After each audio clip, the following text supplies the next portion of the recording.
l'impression que c'est un truc qui a été fait par des géants. Into the North, c'est l'aventure.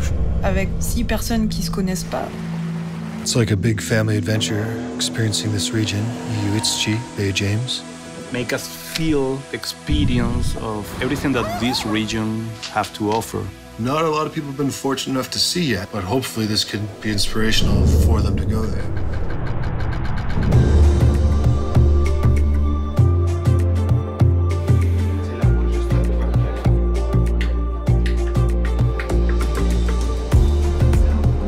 First feelings going down into the tunnel towards the power plant. It's not something that we get to see very often, and it definitely had a bit of a surreal feeling, like we're entering into a movie scene. The power station is so huge, you won't even realize it.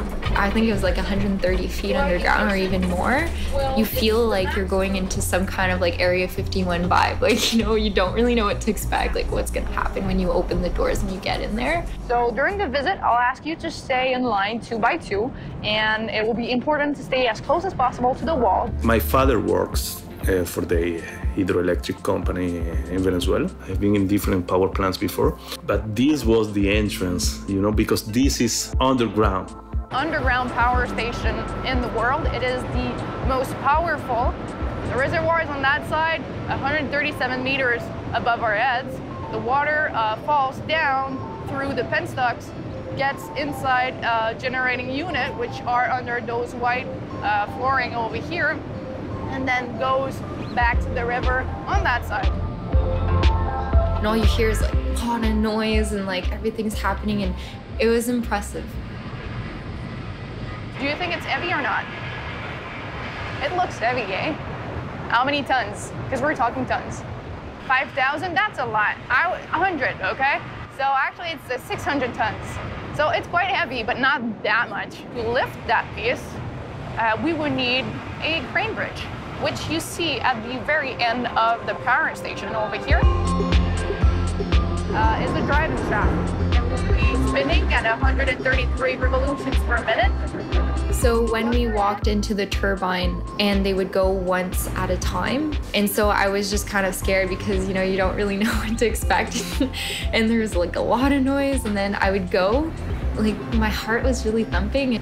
And then I looked up, and yeah, I was kind of scared. I was like, what if I get sucked in? I don't know, like this is weird.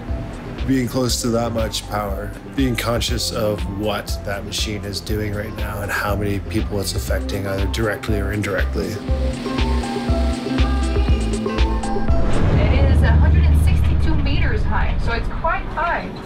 2.8 kilometers, close enough. So it is also very long. C'est un projet énorme. Genre quand tu regardes sur le papier qui disent que chaque étage fait 2 terrains de football, en fait tu t'en rends pas compte, et même quand t'es en haut, tu t'en rends toujours pas compte. Tu vois pas le bout. C'est énorme. Genre on dirait que t'es sur une feuille. Ah ouais, je vois ce que tu veux dire. Genre il y a eu un trou, ça s'est écarté. C'est tellement net. Tu te sens tout petit, parce qu'en plus l'évacuateur il est immense. Et juste, t'as l'impression que c'est des géants qui ont créé ça. Quand tu les vois en photo, tu te dis pas, ah c'est énorme. I don't know, I feel uncomfortable with like heights, so just looking down, and then we were throwing rocks and seeing it land in the water, and I was like if I fall, I die. Yeah, it was very impressive. Seeing it up close from above, you kind of get a bit of the sense of how tall it actually is, because when you peek over, you know, you get a bit of that sense of vertigo, and the tour guide, she did an amazing job. And made everything really clear. So, you know, hearing these statistics, but then seeing the size of the operation was even more impressive than just reading numbers, because when you can physically see it and stand next to these machines, you really get it at that point. Like, I learned a lot of stuff, and I actually grew a bigger respect for Hydro-Québec. You know, I'm definitely gonna like bring that back.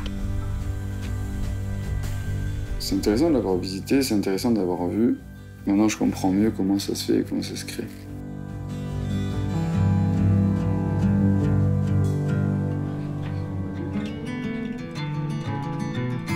Je cherche vraiment un couteau croche. Je sais que ça faisait longtemps que Ben voulait un couteau de ce genre. Là, c'était quand même le but, c'était d'acheter quelque chose ici qui venait des alentours. Bon, c'est important d'acheter local. Il est plus là. So when we went to Chisasibi, there was that moment where we actually drove to the absolute end of the road. So Chasey, I honestly was a little worried that we weren't going to get the sunset that night. I was like, oh man. Dylan was like super cautious and not speeding, and we're all like, Dylan, put the pedal to the metal, like, let's go, bro. But he wouldn't speed, so we're going, and I just see the sun like through the trees. Wow, this is such an amazing sunset. We need to hurry up and get to where we want to go. And then when we got to the point, like, it was, we got it, like, huzzah. We got out of the car and instant cold. And so we like raced to get our shirt, like our sweaters on, and then I just booked it. I was like, hey, I need to make it in time for sunset. I really want to see it. This is the first time we're like really experiencing James Bay. Getting to the end and like being able to look out at James Bay, like just seeing like everything, like it was pretty wild that we were at the end of the road at like the farthest of northwest that we could drive, and we just had the view of everything. Like it was really vast.